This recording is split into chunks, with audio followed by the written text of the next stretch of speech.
Hi guys. So I'm going to talk about some of the things that you can do to reduce friction to play together while you're playing live mobile games. And there's some things that you can do to make it so much easier for friends to play together, people to meet new people, and even like offer new capabilities for esports and live operations. So we're calling this internally the playground experience, right? Because as you're building a product, one of the things that you got to do is like understand who your users are and how they're using your product. And one of the things that's really interesting about live mobile games compared to more hardcore PC games is that a lot of the people who play these games tend to be younger. Gen Z kids. So a lot of the kids who play prefer to play things like Fortnite and Guns of Boom on their phones compared to like a large screen on PC tend to be like the younger Gen Z audience who want to be interacting with their friends or their clanmates anytime, anywhere. And optimizing your user experience with this in consideration can do a lot to improve engagement and bring people back more often with their friends. So, but before, I'm going to do some shameless self-promotion and own up to the minute advertising, because how many of you guys know about Bunch? Holy shit, some people know about us. So we're group video chat for live mobile games. So we are based out of New York City. We have some awesome folks that invested in the company.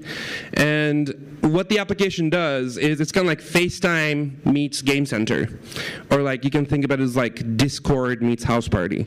So you can jump into your camera, and then you can say like, hey, I want to pick a game to play. And then what we do is we generate a link that you can share with your friends, jump into a group video chat, and then jump into the game together. So think about it as like a LAN party on your phone.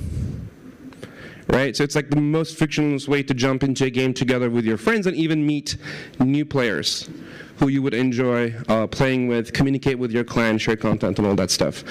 And one good example, one good integration example is our integration with Space Team. Do you know Space Team? How many of you know this game? It's pretty fun. If you don't know, I recommend you play it. If you just get it on the App Store, this is like the main way to play it. You have to get together with your friends, and you kind of yell codes like set arrow puffer to 1, and like your friends have to kind of do that before your ship blows up. So it's a really fun game, but the problem is you have to, a lot of the fun is like the laughter and the yelling and the banter that you have with your friends, right? And then how many times are you sitting next to your friends who you want to play a game with? What you can do though is that if you're using Bunch, you can jump into the game session together and you can actually see your friends while you're playing together. And then you can actually just push a button to not only open the game, but jump into the exact same game session together without having to share usernames, without having to create a game code and do all sorts of complicated stuff, right? So I'll just skip in the interest of time. And our developer platform lets people do some crazy stuff too. So you can, for example, even render video chat inside the 3D world and do some crazy things if you like to build crazy things. But I'm going to get back to essentially what we're doing. Like, what is the playground experience? Like, what is it that I'm going to be talking about? Right? A lot of us grew up playing video games with our friends in LAN parties or internet cafes, or like essentially playing multiplayer games like Counter-Strike and StarCraft and others. And today, people don't need to bring their computers together. They can use things like Discord on their PC and on their consoles to talk to each other while they play these games. But over the past year, with awesome content like Guns of Boom and like Fortnite coming to mobile and Minecraft, we've seen a major shift and an expansion of live content on mobile. Right? Before in mobile, the types of games we used to play were things like Candy Crush, where you play by yourself. Or even multiplayer games like Words with Friends were not in real time. Right? You make a move, and then your friend makes a move. And what we know, though, is that people like to laugh together in real time. Right? You can't really have like a presence experience with your friends unless you're doing something in real time. And with this shift, we built this application that enables people to play together on their phones anytime, anywhere. And then we thought, like people like us would use this to do that anytime, anywhere.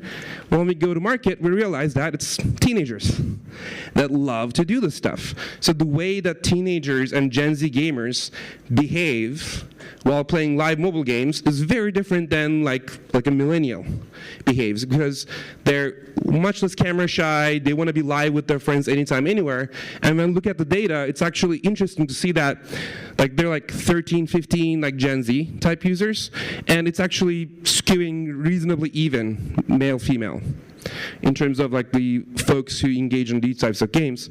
And we have this data, but one thing that we saw that was an interesting quality of data is we have this feature where kids can shake their phone and submit bugs. And we got this bug one time saying, my teacher took my phone and threw it in the trash. And we're like, achievement unlocked. We're pissing off teachers all across the United States. So kids do this stuff in school, right? So, so one of the difficult things about this, though, is that it's kind of painful to play these games with your friends on your phone, because playing with friends is important because like content and games can get boring over time, but there's a reason why we still play Monopoly, right? People get less bored from their friends, right? It's a good tool to improve retention and create a long-term engagement in your game.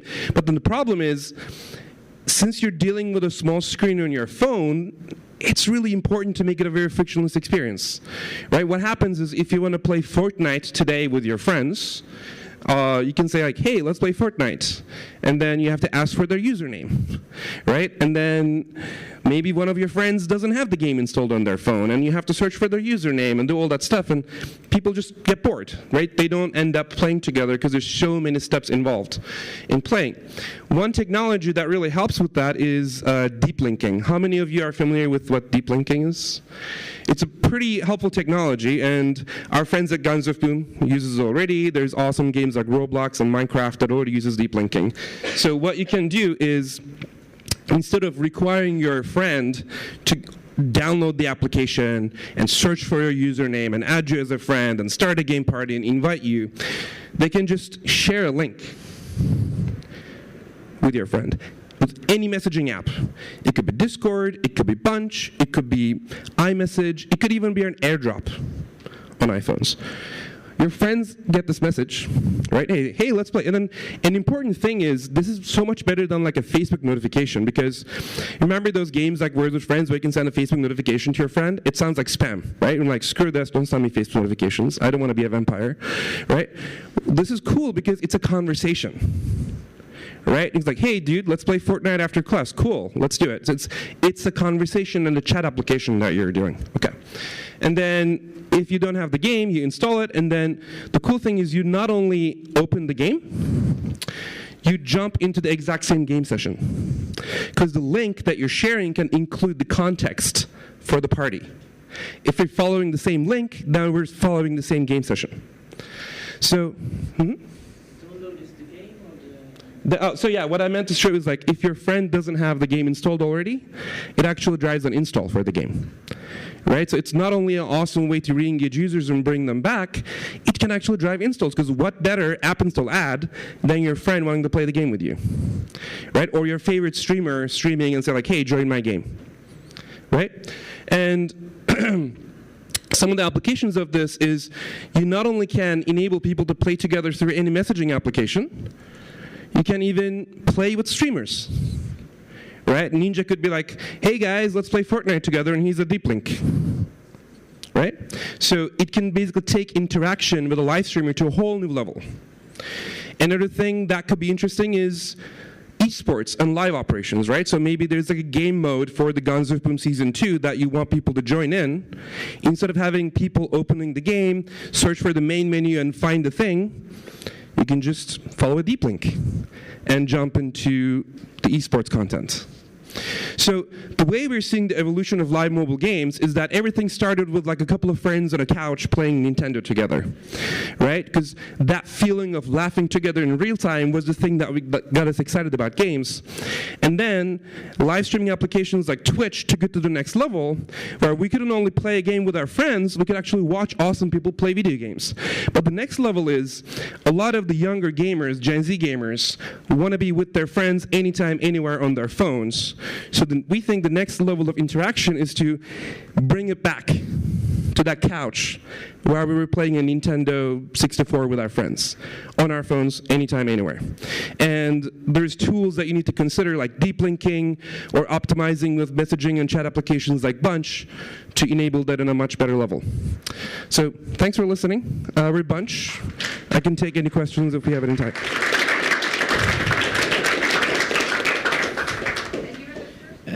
Does Bunch is just a platform for matchmaking, or is it like I don't know if you're familiar with Hatch, which runs the game on the server and stream? Yeah, so we're kind of like a matchmaking tool. So I don't want to get too advertising-y, so I didn't talk too much about it, but feel free to reach out to us and happy to share more about what we're doing. But think about it as like Discord, but really built for live mobile games. That is a much more frictionless matchmaking and jumping into the game party experience, right? So Hatch is doing some cool stuff, but it's basically this game streaming platform, like it's like Netflix for games.